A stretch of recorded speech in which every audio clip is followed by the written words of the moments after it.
In today's show, we're talking Chauncey Billups, his tenure with the Trailblazers, and his present and future in Portland. Welcome to Locked On Blazers. Let's get into it.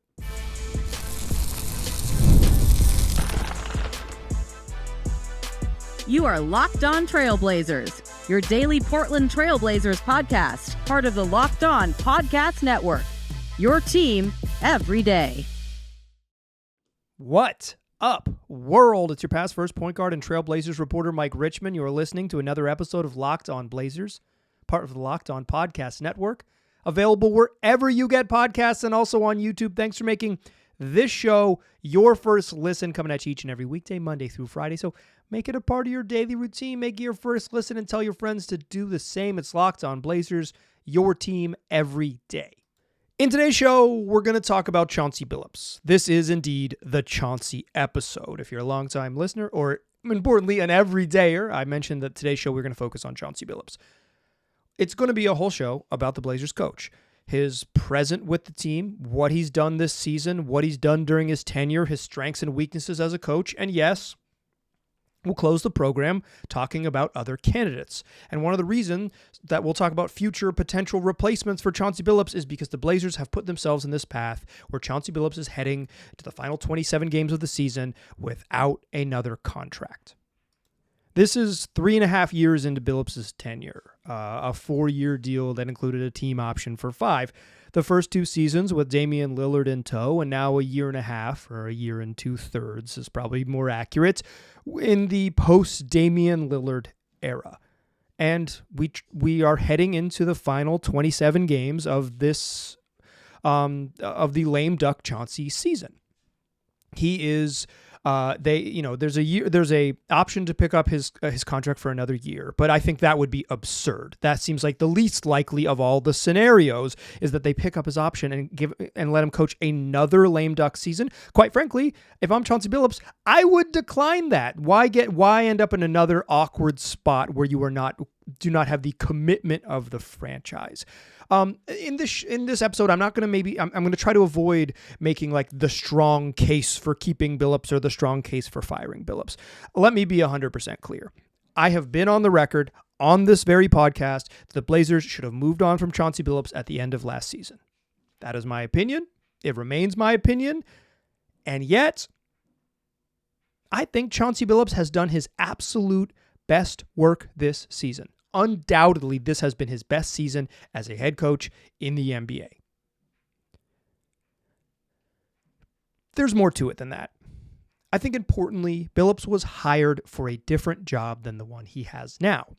He was hired to bring gravitas and the stature of being Chauncey Billups, a Finals MVP, a now Hall of Famer, but at the time like someone on track for a Hall of Fame, a well-respected player who had been played in the league as recently as like against Damian Lillard at the time he got the job, was not too far removed from his playing career, a respected, not quite peer, but in former colleague and old head, now moved into the coaching ranks. He was brought in to bring the gravitas. He was brought in to push a playoff level team to the next step, right? They thought, and you know that because of the hubris of trading a draft pick that was lottery protected for a cajillion years, 7 years. This was a playoff team, playoff talent, and Billups was going to take that team when he took over in the 2021-2022 season and push them forward, help them take the next step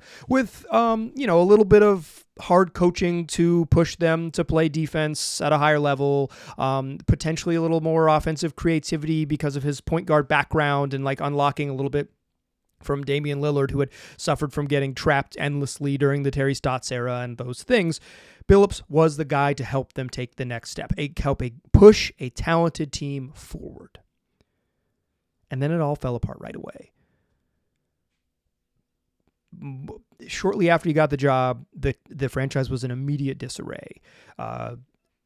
Neil Olshey was under investigation for a hostile workplace environment. The team president on the business side stepped away in the midst of that investigation, said, I'm out of here. I don't want to be part of this mess. Olshey eventually gets fired in December of that season. Damian Lillard has a has a abdominal injury that he just never gets right from, is never healthy, and eventually has surgery in January of that season, and the whole thing is derailed before it gets going. And, by the end of the following year, they're trading CJ McCollum, and they're clearly pivoting to a new era. And then the following summer, his third summer with the Blazers, I guess, second full offseason with the Blazers, Damian Lillard is requesting a trade. It happened in a hurry, from a guy hired to push the playoff team to the next level to the job he has now, where he is coaching a rebuild, a season and a half, a season and 2/3 into coaching the post-Damian Lillard era. And whether or not you think the Blazers have done the rebuild right, that's a conversation that we'll probably have for another day on this podcast, many days. But this is what this is. This is a rebuilding team, a team that is trying to get to be a competitive in the next era, a team that is, particularly young. I know people like to throw out second youngest team in the league. That's just kind of how they built the roster. Certainly they are very young indeed, but they still play some of the complaints is that they specifically don't go young enough. This is why I'm pushing back against that. But I want to say this again. This has been the best season of Billups' tenure. Even if I thought he was hired to do another job, he wouldn't interview for a rebuilding job, nor would the Blazers hire him for a rebuilding job. He was a coach that was hand-selected by the prior front office to do a specific job. That specific job is gone. That specific job plays for the Milwaukee Bucks and took a whole lot with him, or I guess they sent a lot out with him, and by that I mean they traded away the vets in other deals on his way out the door. Things unchanged. Billups is in a completely different situation, and I think this has been, even if this wasn't the job that he would be hired for, even if this is the job that he wouldn't want, he's done his best coaching job this season. And it's not because of the wins and losses. Certainly the winning 10 out of 11 in January and February colors some of my opinion here. The point of a basketball team is largely to win basketball games. So I'm not entirely agnostic to the record itself. But I think this is the best job he's done, because this is the clearest version of what you could call a Chauncey Billups team. This is this iteration of the Blazers, and the way they play is the closest to what you could say, yeah, that's what Billups has described. They play tough defense. They're competitive on that end. They're scrappy. Toumani Camara leads the league in charges drawn and offensive fouls. They're grimy and gritty, and when they win games on the back of being a good defensive team. They win the games, and when they were playing their best, they were winning with balance, right? They were playing in some way in the model of the ideal Chauncey Billups 2004 Pistons. I'm struck by a quote that Kings interim coach, Doug Christie, shared pregame prior to the Blazers' 10th game out of 11 to wrap up a 7-game homestand before they went on the road and lost 3 straight heading into the All-Star break. Doug Christie was asked pregame, what do you think about this team? Why are they playing so much better? And he was effusive in the praise about how they play defense and they get after you when they're competitive. And he said, if you look, and he started talking about Chauncey. He said, if you look at his whole tenure, this may be the stretch where he has been able to say, "Oh, that's me." When Christie was preparing for the Blazers, he watched them play and he thought, yeah, this team plays like their coach. They have the identity of their coach. I am struck by the, "Oh, that's me." Billups could look out on the floor and say, that's the way I want them to play. That's my ideal. And I think that's why this has been the best season of Chauncey's run. And yet, he sits here with 27 games to go in the season without a contract, without a guaranteed future, and likely heading into unemployment if things play out the way they have. Jason Quick of The Athletic reported a few weeks ago, quoting on the record Chauncey's agent, Andy Miller of Clutch Sports, who said that the Blazers had not had talks with Chauncey Billups about picking up his option for next season or a potential contract extension. And Miller went on to say they're not worried, and Chauncey proved his capabilities, blah, blah, blah, the way a good agent does, right? Repping for his client. But importantly, the Blazers haven't even broached the subject. 27 games left in the season, a lame duck coach, and maybe someone they should have just let walk last April looks like he's headed for the exits in April of this year. But Billups, on the record now twice with two different journalists in the Portland area, both Jason Quick of The Athletic and Aaron Fentress of The Oregonian, has told both reporters in no uncertain terms on the record he wants to be here. This is the job he wants. He wants to see it through. To some extent, what the hell else is he going to say? But he didn't. Knowing what I know about how the sausage is made, Billups is smart enough to not answer the question. To not say, no, I don't want to be here. He's not stupid. He's one of the great talkers. He's a great quote. But like, there's a way he can say to journalists he trusts and to people who are writing a big story about him, like Quick and Fentress were, like, yeah, I don't want to talk about that, or like he can dance around it a little bit, or say like if they'll have me or whatever. He was emphatic. I want to be here. I want to finish this job. That's always been my goal. Ask the people around me. This is what I want. I want to see it through. I'm not, I want to be part of this in the future. And yet he's not. He's not. They haven't. He is, as I mentioned at the top of the show, the weirdest, stupidest, and most insulting outcome would be picking up his option for next season and letting him coach another lame duck season. The way this gets resolved, if Billups is indeed, if the Blazers say, yeah, this has been his best season as a coach, and we do want him to be the guy who continues to guide the rebuild, they sign him to a multi-year deal. They don't pick up his option and let him coach another lame duck season. Billups should reject that. If they offer him only to pick up his option, he should reject that. That is an insulting offer to a professional coach. Great job. You did such a good job as a lame duck. We're going to let you have another lame duck season. At any point this year, they could have picked up that option and said, "Hey, you've done a good job. This is our vote of confidence in you." So if they get to the end of the season, that's insulting. That's straight up. I'm not speaking for Billups and his personal decision-making, but for me, from my point of view, that would be straight up an insulting thing to do to a professional. If they want him to be part of the rebuild, they offer him a multi-year deal. But part of calculating that is deciding, what does Chauncey do well? And back last April, when I probably made this decision last February, a year ago, when the Blazers were getting thrashed by 60, it was like, yeah, this Billups isn't the guy for this job. I probably have changed my tune a little bit. I wouldn't be surprised if Chauncey Billups is a good coach in the NBA. But I'm not 100% sure this is the role. I think, quite frankly, the type of job he was hired for, to push a talented team further, is more to his skill set of what he does well. So that's what I want to talk about in the second segment. What does Chauncey Billups do well? What does he struggle with? And what is he like as a coach? It's the Chauncey episode. Join me in that second segment, won't ya? First, though, let's talk prize picks. Football season may be over, but basketball action is just heating up. And there's no better way to get in on the excitement than with Prize Picks, the best place for daily fantasy sports. It's simple. Just pick more or less on at least 2 player projections, and if you're right, you could win up to 1,000 times your cash. With Prize Picks, you control the action all season long. Prize Picks is pretty simple. You pull up the app. Every day they got options. You want to say, Shaden Sharp's going to top 18 points. Scoot Henderson's going to get more than 7 assists. Smash the more button. And once you can make these selections in about 60 seconds to set your lineup. And then if you win, they're safe, fast, and secure withdrawals, and you can get paid in as little as 15 minutes. Plus, you don't have to get all your picks right. They got flex play. So if you go 4 for 4, yeah, sure, you can win 1,000 times your cash. But say one of your picks goes south, not everyone on your lineup makes it. Well, guess what? You can still double your money. So download the app today and use the code LOCKEDONNBA to get $50 instantly after you play your first $5 lineup. That's code LOCKEDONNBA for $50 instantly after you play your first $5 lineup. Prize Picks. Run your game. All right. So what is Billups like as a coach? Let's talk strengths, weaknesses, opportunities, and threats.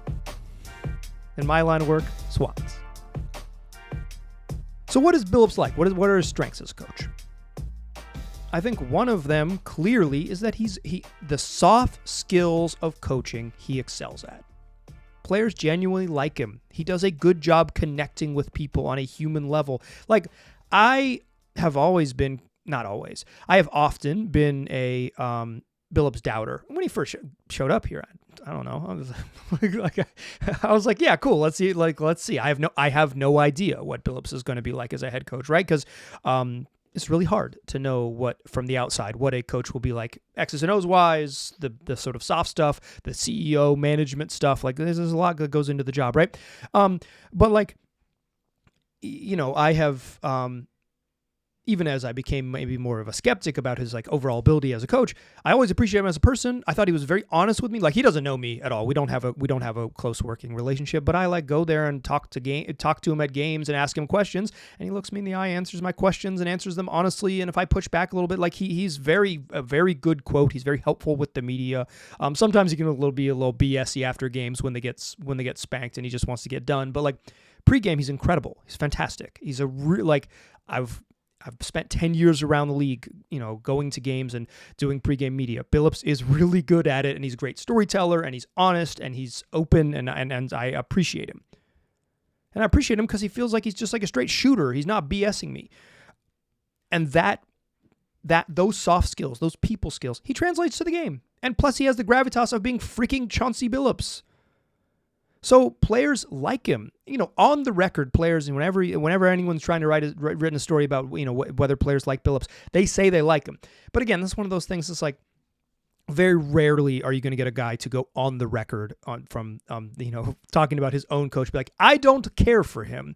But what you do see if you're around the team and you have a little bit of media literacy, as I do. Probably one of my strengths as doing this podcast is the ability to synthesize things and have some media literacy, is like you see sly stuff. Well, he's asking me to do that type of thing. Well, I'm just, yeah, that was what they called type of thing. Like, hey, what happened on the last play? I don't know. That's what they called. Like the type of like little sly stuff where people are kind of complaining about the way they're being coached or their role. And certainly I've had moments where I've noticed players maybe frustrated with their role, frustrated with their opportunity, all those things, normal stuff that happens as in an NBA game, right? I don't think that's an NBA season, an NBA team. This is very normal stuff, but players like him. They genuinely like him. I think one of Billups' strengths is that he has the soft skills to connect with players. That is a strength.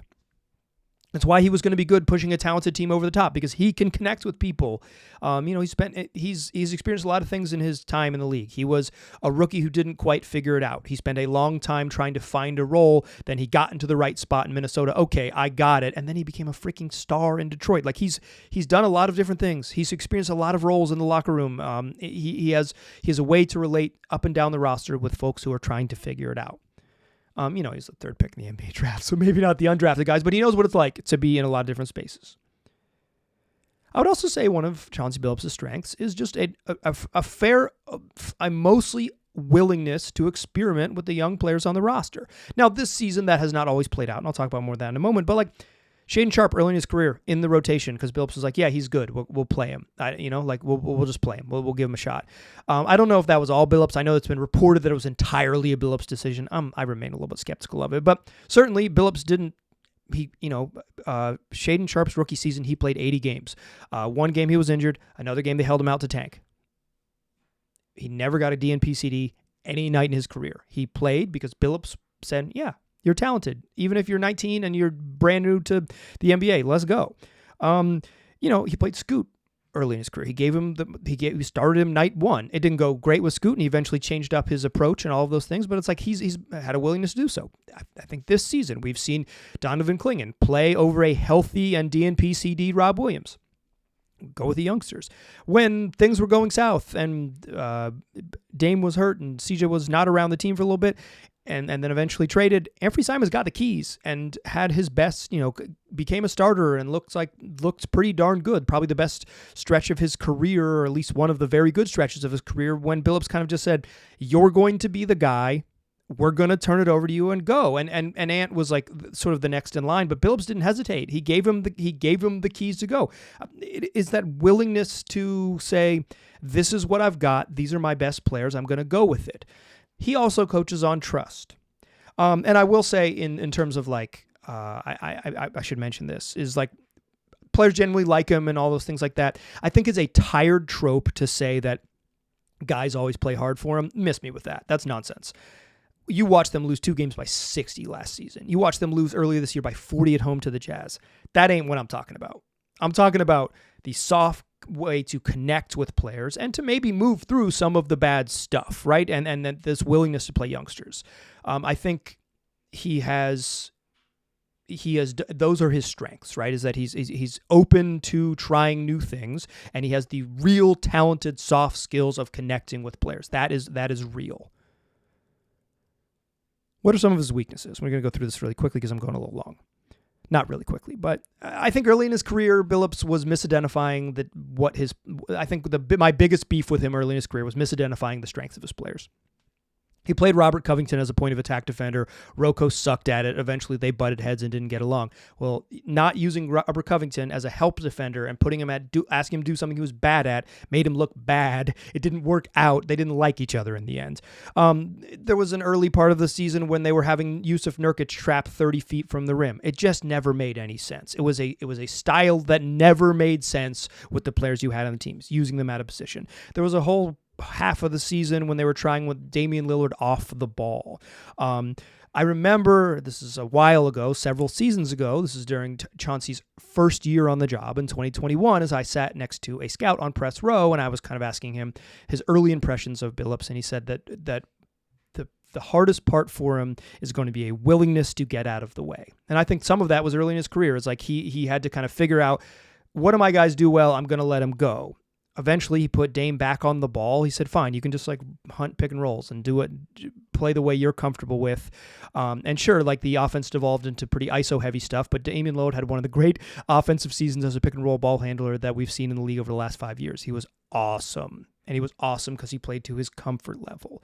I also think one of Billups' strengths is the trust. He trusts his guys. I mentioned like playing the youngsters kind of, but he coaches like many coaches do on trust. Very early in his tenure, he's playing Dame too many minutes because he didn't trust the other guys. And so Dame would he played 41 again tonight. I'm talking like early on in the like winter of 2021 before Dame was out. It was like he was just playing too many minutes because there was a comfort level with trust. And now you see it more. It's like longer runway for Jeremy Grant and longer runway for Anfernee Simons because those are guys that Billups trusts. He knows that he knows what he's going to get from them. And even if some of them, they're going to have, have some warts, he coaches on trust and feel, and the youngsters are going to make mistakes, sometimes maybe effort mistakes and maybe just some, and I think Simons maybe just has been better than the 2 young guards. And so it's like, yeah, I'll take his warts over their warts. And I think Jeremy Grant has like a long runway to kind of have his own flaws and in a way that other players don't, because Billups is coaching on trust. These are guys he trusts. And I think probably my largest complaint up until this season is just a general inability to get the vision installed. Billups talked about playing fast and sharing the ball, and then they were one of the worst assist teams in the league and played with the slowest pace. And then he talked about playing tough and be the team that nobody wanted to play against, and they were a soft group that rolled over. So that identity that he so often talked about, it's like you never saw it happen. You never saw that stuff installed. And those were some of my complaints. I do think part of the reason he has had success this year is because the roster is more talented. So much of coaching is coaching talent. If you coach better players, you're going to get more out of them because you're just going to look a little bit better. It's just a different task. It's why I have not mentioned Billups' win-loss record. I don't care about it. At the end of each of his seasons in the NBA, the team has asked him to lose on purpose. I don't care about his win-loss record. I think pointing to it largely misses the point. I think his strengths and weaknesses are in many ways independent of that. But I will say his best season in the league has come this year when he's been able to generally install an identity, play to the practice what he's preached, is because he has players that fit that mold a little bit better, that fit that plan a little better. Adding more talent has made Billups look more competent. Hence, I think he could be a pretty good coach if he was the guy who was using his great skills, which is connecting with players, the soft ability to motivate guys, to connect with guys. Quite frankly, I think putting, benching Shaedon Sharpe and moving Scoot out of the starting lineup because they weren't playing well, a story that Jason Quick wrote in The Athletic and we've seen play out in front of us, is like, that's what you want a coach to do, is to not just have guys earn their minutes.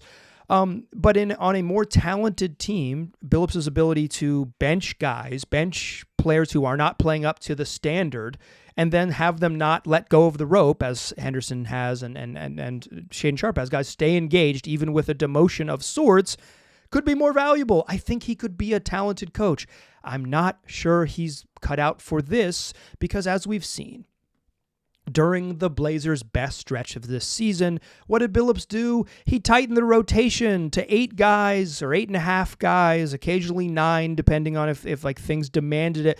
And he really leaned into the vets, let, Jeremy Grant and Anthony Simons close out a game in Charlotte. He's playing them 37 minutes because he trusts them, and guys who are getting their minutes pinched are the youngsters, are Scoot Henderson, are Shaedon Sharpe, they are Donovan Clingan. And that strikes me as a coach coaching to win the games. And guess what? They're winning the damn games. He's doing a good job. And Billups is coaching that in my view, coaching in that manner, in my view, because he doesn't have a long-term contract. You know what Billups is doing? Proving he's capable of coaching by doing a good job coaching. And he's not pulling the rope in the same direction of the franchise. He's not aligned with the franchise, because why would he be? They haven't committed to him.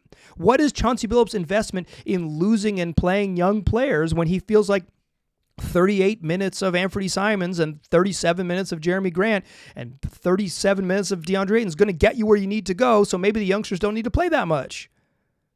I commend Billups in some ways for just saying, if this is the job, I'm going to do it to the best of my abilities, and the best of my abilities might not align with your larger preferences. In some ways, he done know them nothing. They haven't given him anything. They gave him a job. They said, come back for a year with no guarantees. He said, cool, I'm going to do my best. His goals might not align with the team's goals.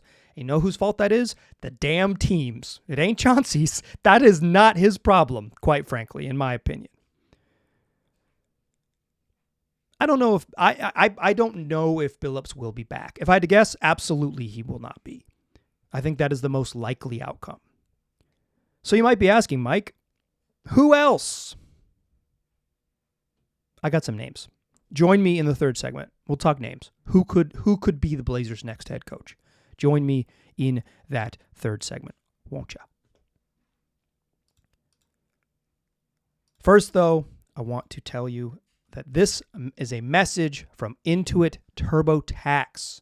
Taxes was waiting and wondering and worrying if you were going to get any money back, and then waiting, wondering, and worrying some more. Now, Taxes is matching with a TurboTax expert who can do your taxes as soon as today. An expert who gives your taxes their undivided attention as they work on your return, while you get real-time updates on their progress so you can focus on your day. An expert who will find you every deduction possible, file every form, every investment, everything with 100% accuracy, all so you can get the most money back, guaranteed. No waiting, no wondering, no worries. Now this is Taxes. Get an expert now on TurboTax.com. Only available with TurboTax. Only available with TurboTax Live Full Service. Real-time updates only in the iOS mobile app. See guarantee details at TurboTax.com/guarantees. Still a pass first point guard. Still Mike Richmond. You're still listening to Locked On Blazers. Talked about Billups, his strengths, his weaknesses as a coach, and quite frankly, he's done a darn good job this season. It just hasn't been necessarily aligned with the goals of the team. And even in recent, post January 19th, he's done his best work over the last month after starting the season kind of rough, although they were winning maybe more games than many thought even then, and then they ripped off 10 of 11. But Billups, perhaps coaching his final 27 games, the question I get often in the email, lockedonblazerspod@gmail.com, is who are some names who might replace him? And I think there's a couple routes they could go here. I'm going to mention a lot of names. On a recent Locked On NBA West Squad show, you've probably seen them popping up in your feed, either your audio feed or if you're a YouTube viewer on YouTube. We're getting together with the other hosts from Locked On NBA teams in the Western Conference on a weekly show on Mondays. Comes out in your feed on Tuesdays, and talking kind of like state of the league, talking about the teams we cover and all of those things. And in one of those shows, Matt Moore, who hosts Locked On NBA and also Locked On Nuggets, veteran NBA reporter, hardwood paroxysm, the Substack, and has written a million places in over a long illustrious career. Matt Moore said kind of in passing that the Blazers would likely make an internal hire next year, have a new coach with an internal hire. You don't need to have a Rosetta Stone to know he's talking about Nate Bjorkgren, Blazers lead assistant, who is clear, when Billups missed a couple games for the passing of his grandmother, the guy who took over, clearly and when Billups missed a game for the Hall of Fame in the preseason, Bjorkgren took over as well. And they're like, clearly that's if there was an ex guy in line on the staff, that's who it would be. And Moore didn't expand, but again, I can read the hieroglyphs there. He's talking about Nate Bjorkgren. That is what the whispers he has heard. There's likely an internal hire. That would be a nightmare to me. Not because I don't think Nate Bjorkgren could coach. I have no idea what Nate Bjorkgren would be like as the head coach of the Portland Trail Blazers. I just think not conducting a real-life, earnest interview, like candidate search and interview process would be malpractice. Hiring your guy as a consultant, putting him in the associate head coach, lead assistant chair, and then promoting him to head coach when you don't hire the lame duck guy is just nonsense. Treat the Portland Trail Blazers like you would treat any incredibly important role, by expanding and casting the widest net possible to find the best candidates, because you do a earnest search for the top candidates. The Billups hiring process was mostly a sham, and to do that again 4 years later would be malpractice. But I think Bjorkgren is the type of candidate that is often hired. An assistant with, he obviously had a brief head coaching stint with the Pacers, but like an experienced assistant who's been in the head chair and lead assistant for a long time. I think some other names to know that fit the like Bjorkgren, but on another staff type of players or type of coach is, I think a big name to know is Dave Adelman in Denver. Obviously the connection, Rick Adelman's kid, and briefly the head coach at Lincoln High School here in Portland. But Dave Adelman, longtime assistant and in the league and lead assistant for Mike Malone. He's interviewed for head coaching jobs before. Like a name to know. I would say Micah Nori in Minnesota. Again, a respected veteran assistant coach who's interviewed for head coaching spots before. Nori is reportedly, at least from what I understand, a good, well-respected defensive-minded coach in Minnesota. One to know. Sean Sweeney, Jason Kidd's head assistant in Dallas, who has been credited with a lot of Dallas's defensive sort of defensive coordinator stuff. Sweeney is a guy to know. Adelman, Nori, Sweeney. I think Chris Quinn in Miami is a name that always gets floated around as Eric Spoelstra's lead assistant in Miami is like, yeah, he's been an assistant for a long time. He's well respected, comes from a respected coaching staff. Could certainly be a name that gets a job. Those are kind of like the classic, when teams have openings, names you hear, certainly some with like closer ties and things like that in Portland. Adelman, the obvious one. But like some other names I think are worth throwing out there. Here's three. One, I'll start with this one. Royale Ivey. This is a name that was first floated to me. I think I've shouted him out on multiple shows this week. Friend of the program, Seth Allen. Seth, if you're listening, this is Blazers Lamestream Media giving you your credit.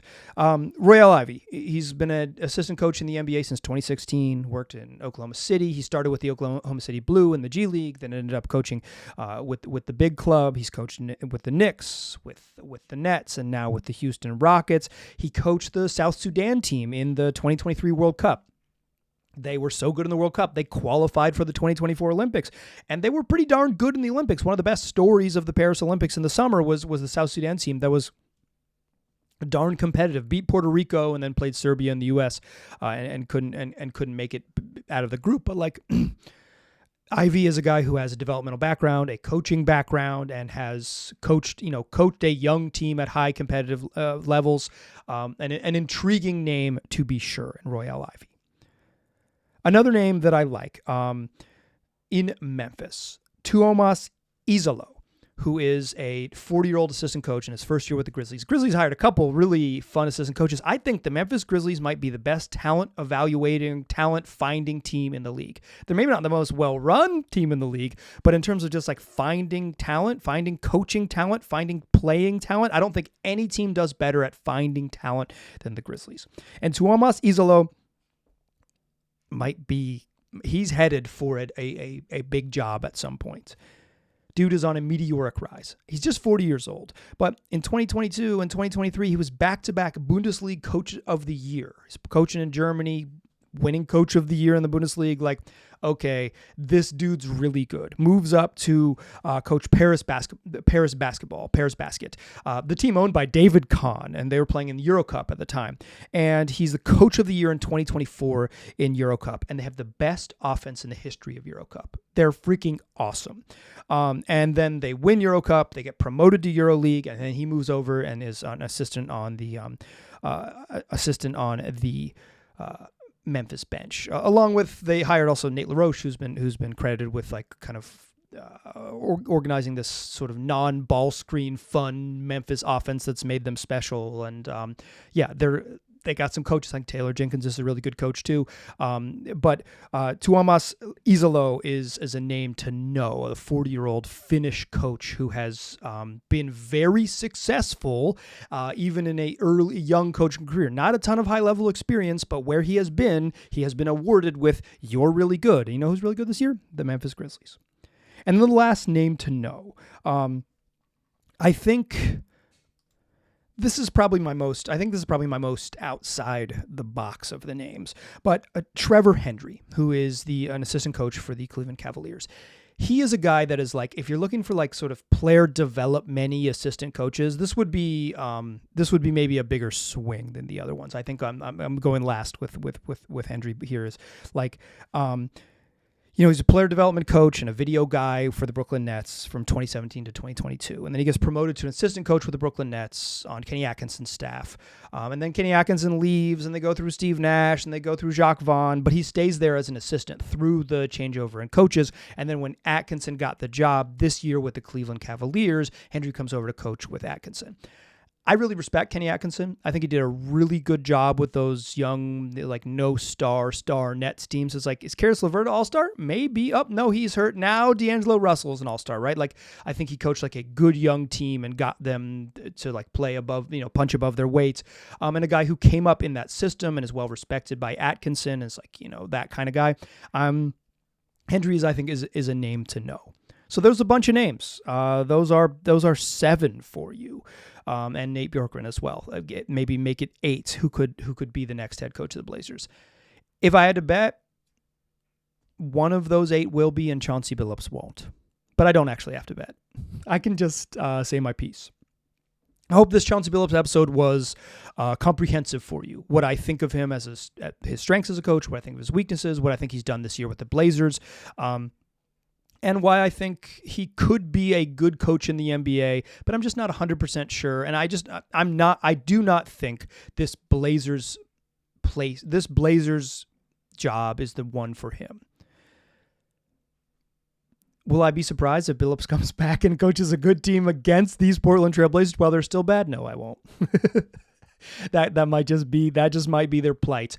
But I hope you got at least my take on the direction and what it's been like, the Billups' 3.5 seasons. Come back for tomorrow's show. We're going to look at the Blazers in the second half of the season, where they're headed and what they might need to do in the different paths they can indeed take, and some things to watch in the final 27 games of the season. Tell your friends about the program. I appreciate you listening.